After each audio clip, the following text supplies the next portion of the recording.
Muito bem-vinda, Denise Salvati, senadora da República. Tudo bem? Tudo bem, Denise? Prazer estar aqui com vocês. Olha só, antes da gente começar, a gente tinha prometido passar o vídeo da Marina Silva e da Célia Chacriabá. Aqui está até o nosso querido Vitor me cobrando aqui. Faltaram os vídeos da Marina e da Célia. Vamos passar, Vitor, agora. Então, vamos começar com o da Marina, e depois aí ele pode até comentar aqui conosco antes da gente entrar na bomba aqui que a gente vai trazer para vocês. Pedido de cassação da Júlia Zanatta, aquela deputada de Santa Catarina. Ele vai contar tudo aqui para a gente. Olha, vamos ver a Marina aqui. A proposta de retirada da demarcação de terra indígena e da FUNAI, do Ministério dos Povos Indígenas, é algo que é um sinal, um dos piores sinais. São 500 anos de história em que nós, todos nós, decidimos o que fazer para nós mesmos. Estamos dizendo que os indígenas não têm isenção, bolo, para fazer o que é melhor para eles mesmos em relação à demarcação de suas terras. Se o critério é que quem defende meio ambiente não tem isenção para defender meio ambiente com os órgãos de meio ambiente, que quem é indígena não tem isenção para cuidar dos órgãos que cuidam dos povos indígenas, daqui a pouco vai se fazer uma lei para dizer que o Ministério da Fazenda não tem isenção para ficar com a Receita Federal. Porque, afinal de contas, o Ministério da Fazenda quer arrecadar. A questão é que nós agimos, mas agimos de acordo com a lei. O ministro da Fazenda não pode mandar a Receita Federal tributar, confiscar os bens das pessoas. Eles agem de acordo com a lei. E, de acordo com a lei, ele tem isenção para ter a Receita Federal. A Soninha Guajajara não vai demarcar terra indígena invadindo.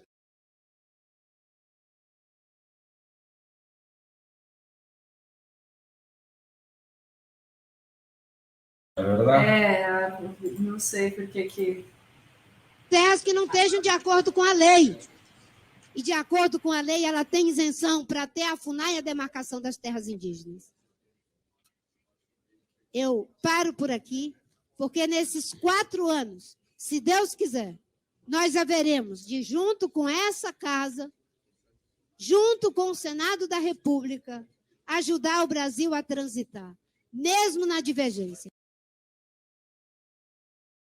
Está aí a fala da Marina, né, contra essas medidas aí do relator da MP, que reestrutura os ministérios, de tirar aí atribuições, competências do Ministério do Meio Ambiente e do Ministério dos Povos Indígenas, né, ministério criado pelo governo Lula. E ontem foi também, a gente já vai passar para ele ali, mas eu vou mostrar o vídeo da Célia, porque ontem também foi um dia de que a Câmara aprovou a urgência do projeto de lei do marco temporal, que né, e restringe, né, a demarcação de terras indígenas. Então, mais um projeto muito perigoso. Aí a Célia Chacriabá se manifestou na saída aí dessa votação, olha só. Gritei, mas nós estamos aqui também falando, já tinha falado em plenário, porque quem usa a caneta para assassinar direito, na verdade, só sofisticar as armas, mas a intenção de matar, não. Então, nesse momento, eu já tinha dito, quem arranca, quem rouba a terra dos povos indígenas, tem nome, tem endereço, tem gabinete, são 262 deputados que assinaram o requerimento de urgência. Fala que nós que ocupamos território como se fossem invasores, nós já estávamos aqui. O Brasil começa por nós, um Brasil que começa por nós, mas não leva em consideração o povo originário que defende não somente um bem prestado a nós, mas, sobretudo, um bem prestado à humanidade. São assassino, e é um genocídio legislado, é usando a estrutura do Congresso Nacional para arrancar, para matar o direito. Um genocídio legislado aí, chamando a Célia Chacriabá. E vou agradecer aqui a Celina. Bom dia, o STF não vai julgar a liminar que pode tirar o Lira da presidência da Câmara, nada será feito diante desse absurdo? Pois é.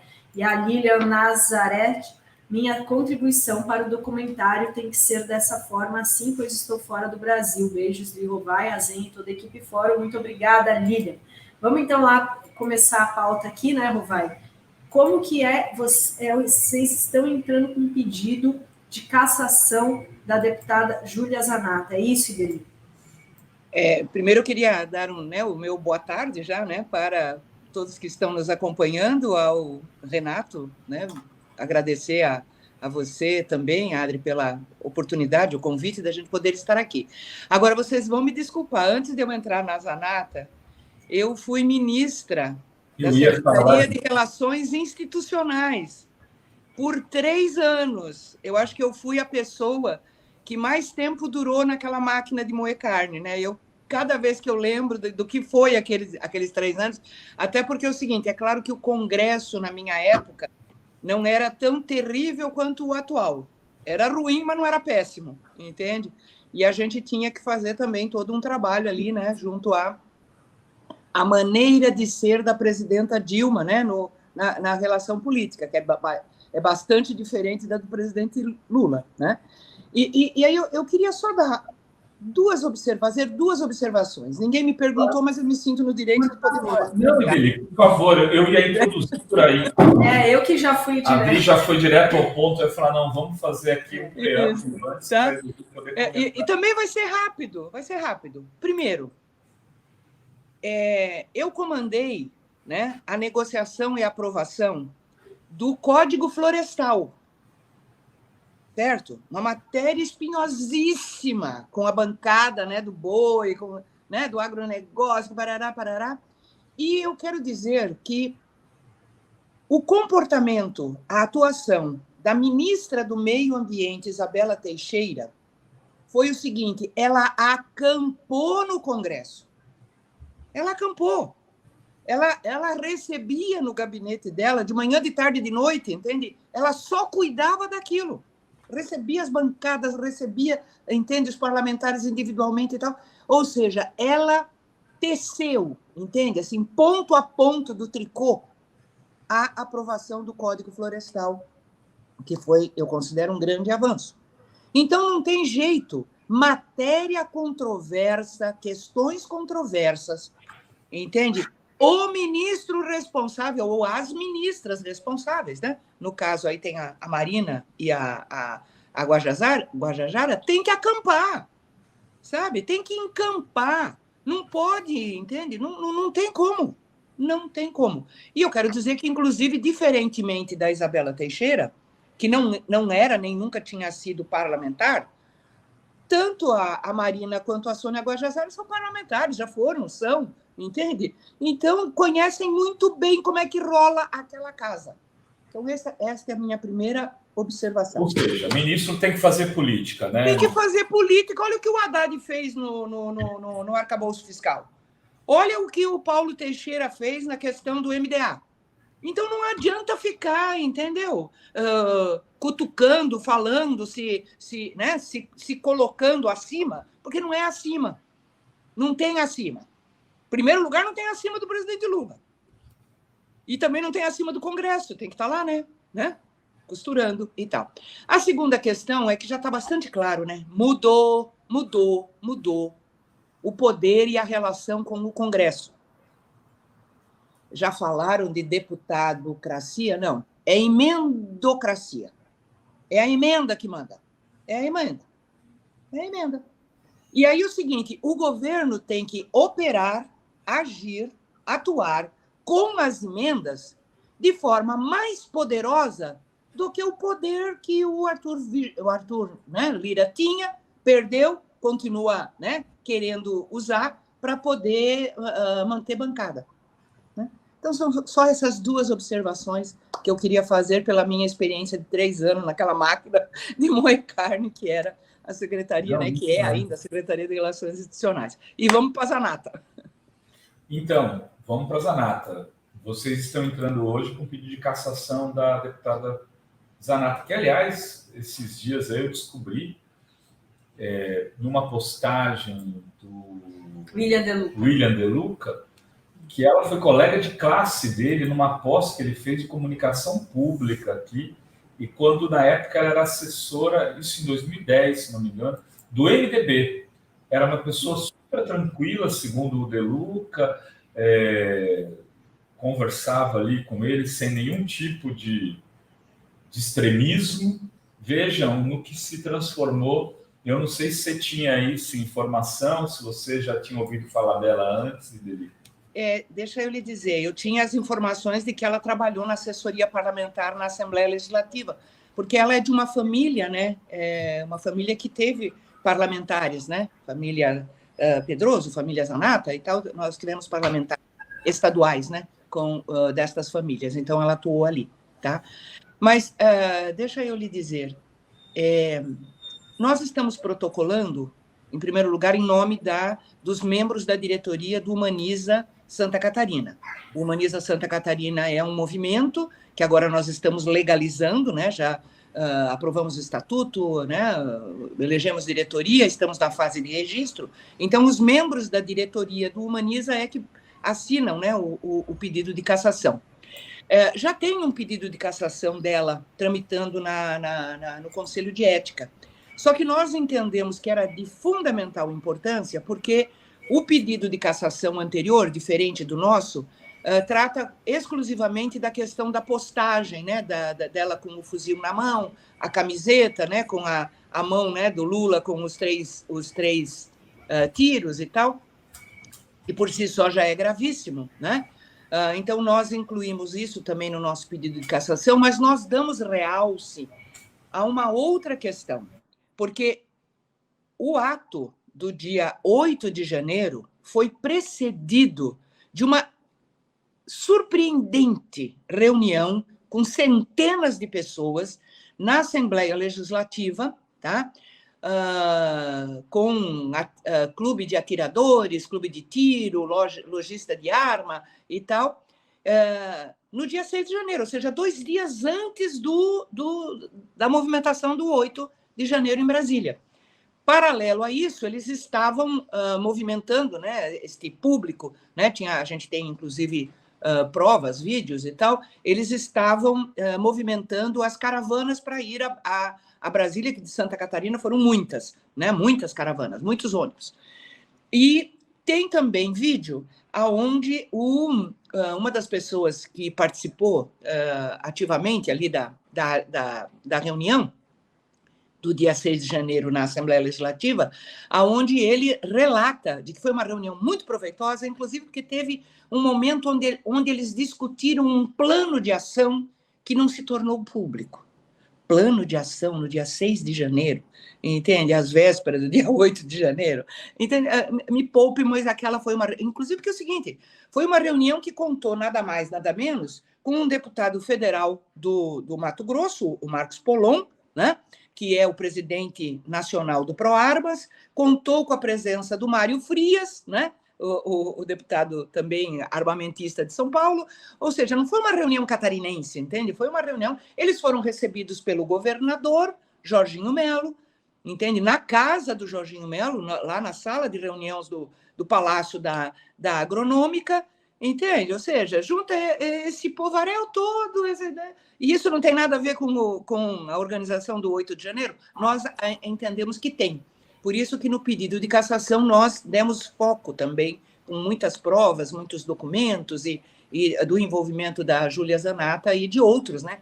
Que, de repente, já serve também para o Marcos Polon e para o Mário Frias, tá? Que também estão aí, né, no Congresso, infernizando a nossa vida, inclusive o Mário Frias caçando, né, catando celular de jornalista.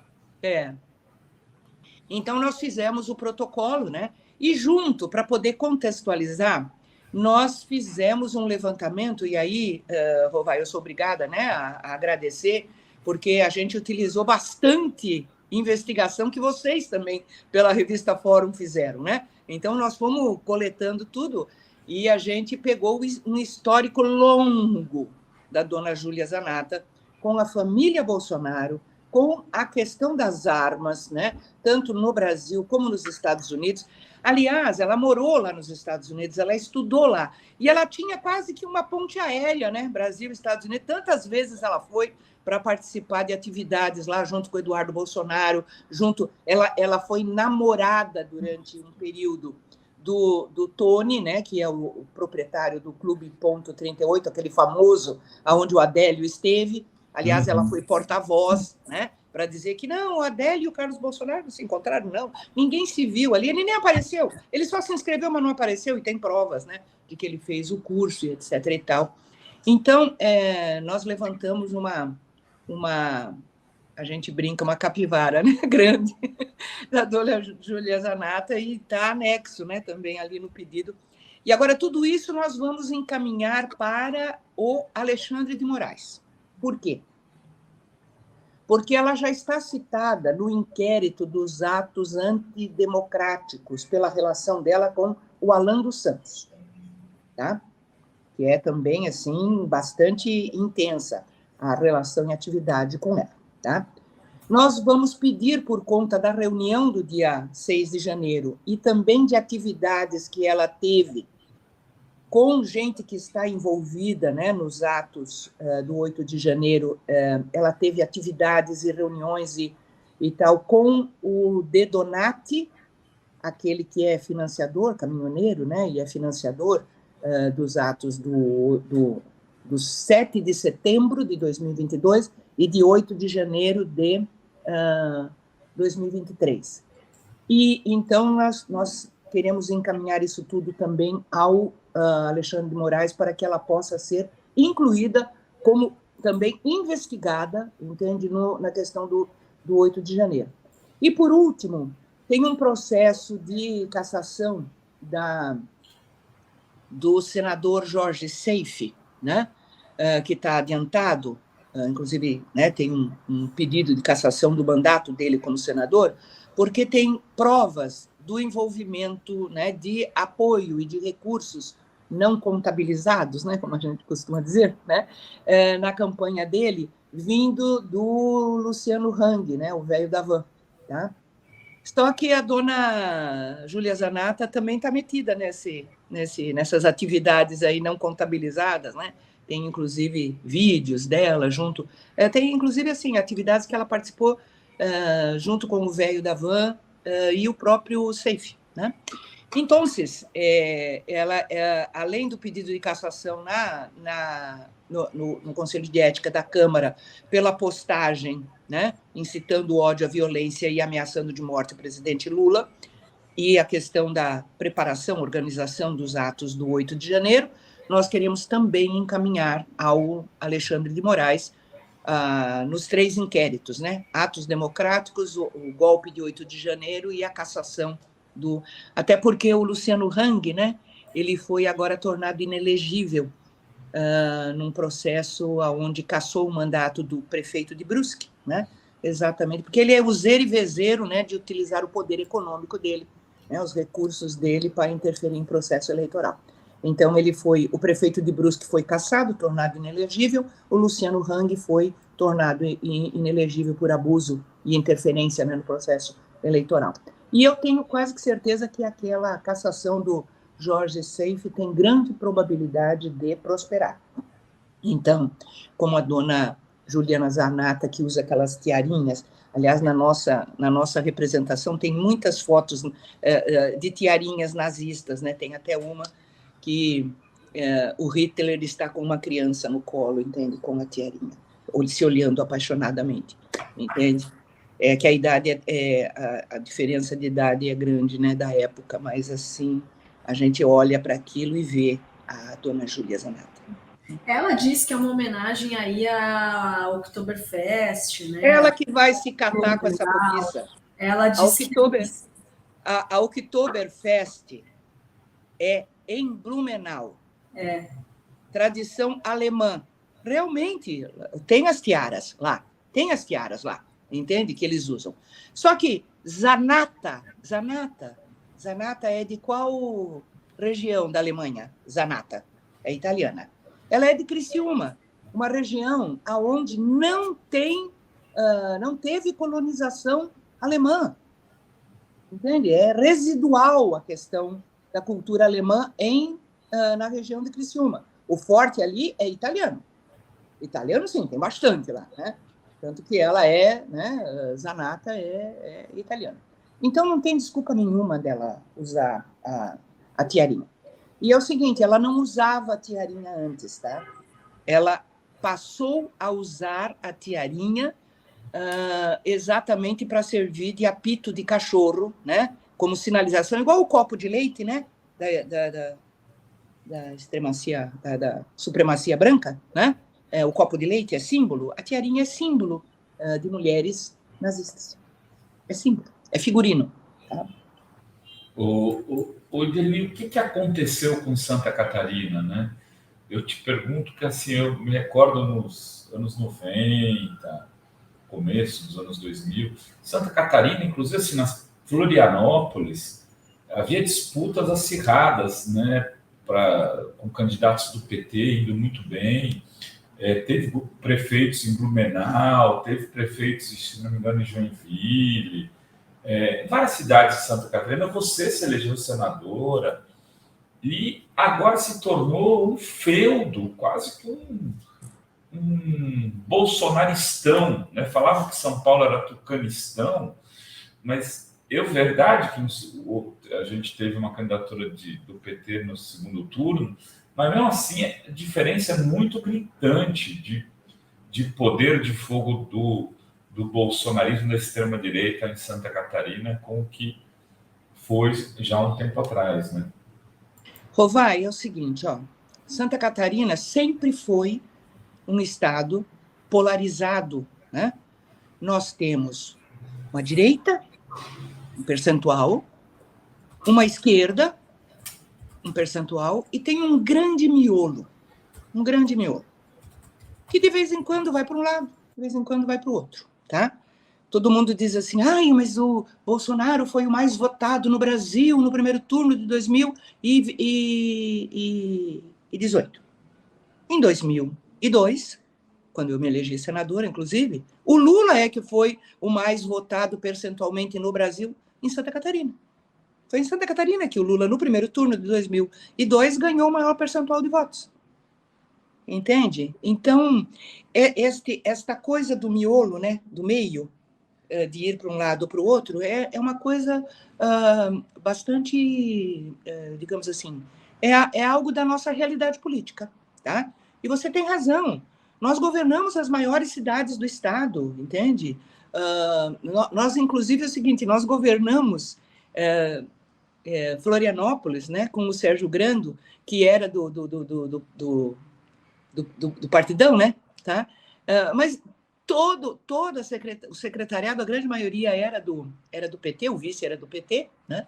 E tal, e toda a cidade sabia, e o Estado sabia, entende, que era uma administração do PT, apesar do prefeito não estar filiado ao PT, né? Então, assim, esse é um estado também, as pessoas acham assim, né? Primeiro, quando fala em Santa Catarina, branquinho de olho azul, né? Não é. Esse estado tem uma mistura, entende, étnica significativa de negros, de indígenas, de caboclo, né? Este estado tem história de organização e de reação popular. É pouco divulgado, né?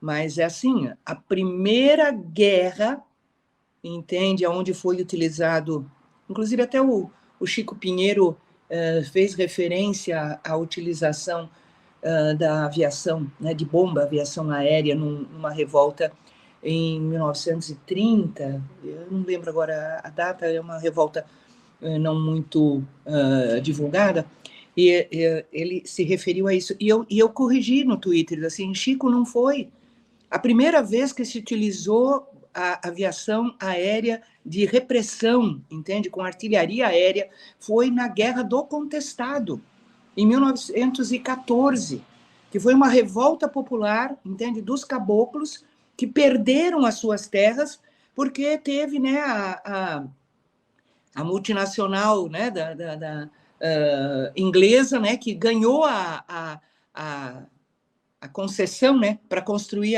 a estrada de ferro e ganhou 30 quilômetros dos dois lados da ferrovia, que eles fizeram bem sinuosa, assim, entende? Para ganhar uma quantidade imensa de território na divisa entre Paraná e Santa Catarina. Os caboclos se revoltaram, entende? Que foi a Guerra do Contestado, onde foi um morticínio, entende? Onde eles utilizaram Então, nós temos história entende? De organização, eu vou citar 2 exemplos, assim, inclusive citando mulheres, né? A primeira parlamentar negra do Brasil, foi eleita em Santa Catarina em 1934, foi Antonieta de Barros. Entende? Então, como é que o Estado loirinho, entende? Branco loirinho, entende? Elege a primeira parlamentar negra do Brasil? Em 1934, quase 100 anos atrás. Entende? A primeira mulher agricultora, a primeira e única, não teve mais nenhuma, tá? Não tem mais nenhuma. Agricultora do Cabo da Enxada, que entrou no Congresso Nacional, foi a Lucy Schoenack, aqui de Santa Catarina. Entende? Então, é um estado onde a gente tem organização, entende? O movimento sem terra é forte, entende? Nós tivemos muita ação, né, da igreja, das pastorais, pastoral da terra, pastoral operária, comunidades eclesiais de base. Então, é um estado que tem organização, entende? Tem luta, tem história, entende? Não é todo mundo bolsonarista, não. O problema, Rovai, é que tem uma tecnologia que a gente ainda não se deu conta do estrago, entende? A gente até desconfia, sabe, fala e tal, mas esta tecnologia de utilizar os grupos, as redes sociais, as mensagens dirigidas, para cada grupo você manda uma mensagem e no final tudo isso se, né, articula, levando, né, para uma única direção. Então, assim, né, é um estado que tem, a gente também não pode esquecer nunca, né, é o estado que tem o maior número de células nazistas do país, que cresceu muito, inclusive agora, o maior número de clube de tiros, né, e tal, e a gente nunca pode deixar de esquecer de que nós recebemos aqui, né, no nosso estado, fugitivos, criminosos fugitivos da Segunda Guerra, né, da Alemanha. Entende? Então, está aqui, né, está no tecido social, está no... né? Então, mas não é todo mundo, entendeu? Não é sempre. Entende? Então, tem que saber lidar com isso, né? Estão falando que a Anita Garibaldi também era de Santa Catarina. A Anita Garibaldi, a heroína dos dois mundos. Mas eu não gosto de citar a Anita Garibaldi porque descontextualizam, entende? Porque ela tem inclusive uma música muito bonita, né? Que é num braço um rifle, no outro o filho. Então, é uma imagem muito bonita dela, entende? Assim e tal. Como essa história de mulher com arma na mão agora tá complexo, entende? Tirar isto lá do contexto, né? Porque a Anita Garibaldi, ela participou de guerra aqui no Brasil, né? Ela estava num movimento de guerra, por isso a arma, né? E também na Itália, né? Ela foi muito importante lá junto com o Giuseppe Garibaldi, o processo de unificação da Itália, né? Então, eu não gosto muito de lembrar, apesar de eu amar a Anita, a história dela, entende? Ela é fantástica, mas nesse momento eu não gosto de colocá-la. Falando em cantar, né? Tem pessoa aqui entre nós que diz que canta muito bem, né? De vez em quando eu canto. Eu cantei várias vezes no Senado, no Congresso ali, por conta por exemplo, eu sempre fazia no dia 2, né, ou próximo ao dia 2 de dezembro, uma homenagem ao Dia Nacional do Samba, né? E aí eu cantava alguns trechos de samba, que aliás meu Deus do céu, agora me foge, está sendo lançado, nós temos vários, né? Que é a história, né? A política sendo contada por música. Do Franklin Martins. Do Franklin Martins, isso. Eu estou louca para pegar esse livro, entende? Porque é maravilhoso, Franklin né? Martins. Olhar por essa ótica, né? Porque a arte normalmente retrata bem, né, o que a gente está vivendo. Inclusive, né, os artistas conseguem muitas vezes expressar aquilo que o político, né, não tem às vezes capacidade, né, de fazer a síntese, né? Os nossos chargistas são maravilhosos, né? Tem algumas charges, entende? Assim, que eu fico olhando, meu Deus, ele conseguiu desenhar tudo. Você saiu candidato em 22? Hã? Você saiu candidato em 22? Não. A minha última candidatura foi em 2018. Eu me candidatei, inclusive, para ajudar, né? A chapa estava uma época muito dura, né? Muito difícil. Eu fui candidata ao Senado novamente, fiz um terço, mais ou menos, da votação que eu fiz em 2002, né? Mas tudo bem. Contribuí, né? Contribuí efetivamente ali com a campanha de poder fazer o debate e o enfrentamento, porque 2018 aqui em Santa Catarina foi punk. Foi duro. E você pretende voltar à política institucional?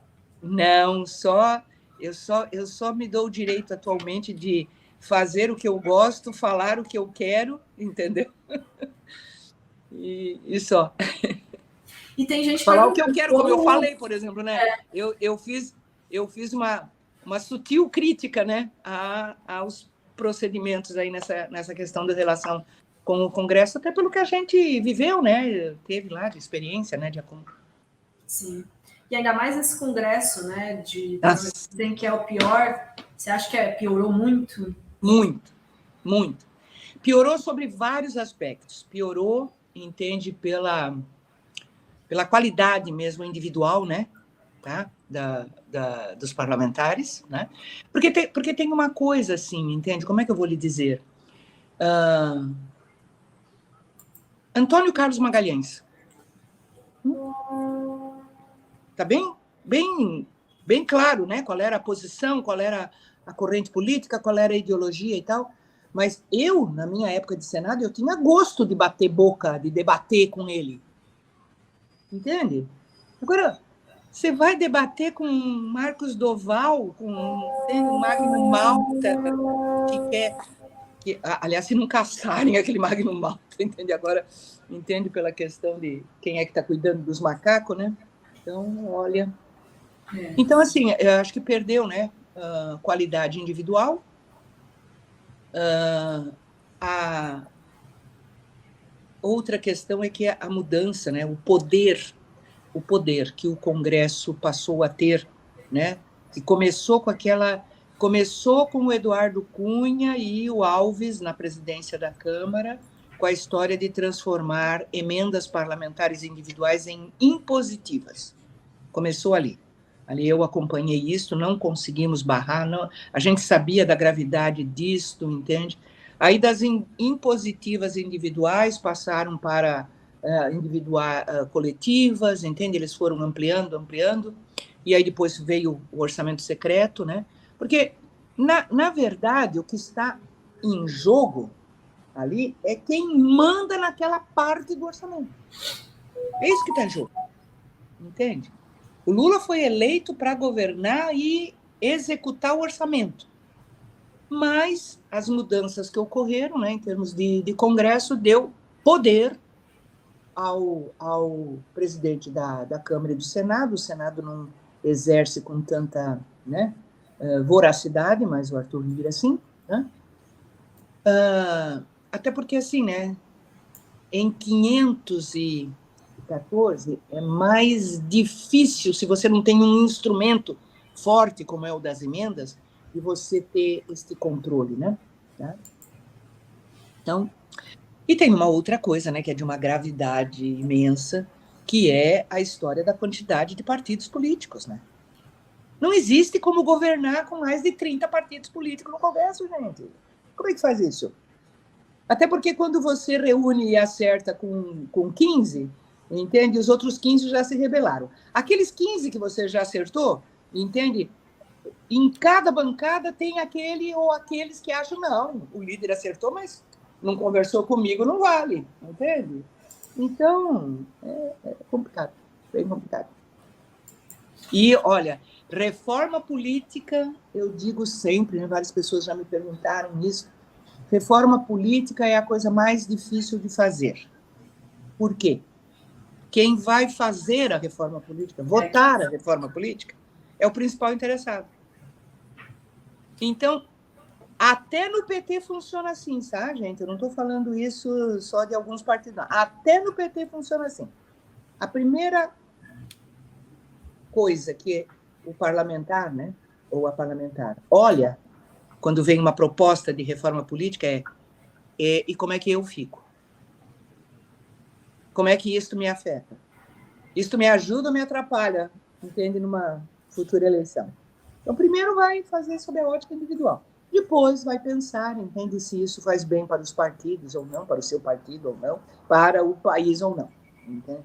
Primeiro eu cheguei aqui por esta estrutura político-partidária. Tá? Qualquer mudança, como é que isso me afeta? E aí é que norteia o voto. Por isso que reforma política é muito difícil de fazer no Congresso Nacional. Muito bem. Ideli, queria te agradecer, muito obrigada. Vamos acompanhar essa representação, os efeitos disso. Vamos lá. Notícias. Vamos torcer. Vamos torcer. E já convido a voltar outras vezes aqui. Muito bom papear contigo. Muito obrigada. Um bom fim de semana e até a próxima. Tudo de bom. Tá. Salve, agradeço. Beijo, Rovai. Beijo, Ari. Beijo a todos que nos acompanharam. Beijo. Tchau.